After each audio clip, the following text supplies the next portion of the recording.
attorney, balik ako, Jimmy Mendoza, SMNI. Ano ho kayo, sir, benta na kayo sa publicity sa buong Pilipinas. Isang buwan na lang, magpapailan na COC. Sa Senado, 12 senador, papalitan. Sa Kongreso, halos lahat. Tatakbo ho, plano ba ho kayong tumakbo? Kasi nung nakaraan, tumakbo rin kayo eh. Ngayon, tatakbo akong palayo. kasi mas kakailanganin kayo sa Senado dahil sa batas. Sa totoo lang, hindi ba advocacy ko, let's abolish Congress. Ever since yan ang akin, revolutionary government ako. Kasi, we're spending trillions of money just to fund members of Congress. Wala namang halos, di ba, ang sama-sama ng reputasyon nila eh.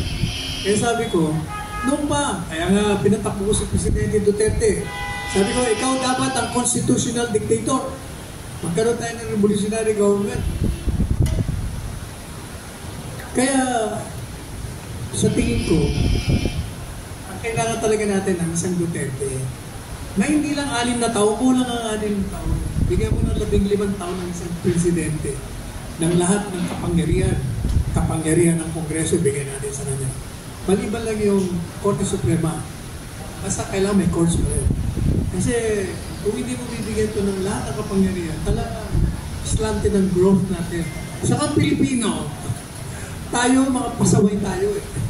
Kailangan talaga natin na isang digong, iron hand, para tumino. Tingnan mo, aning na to, tumino eh. Okay, nung mawala siya,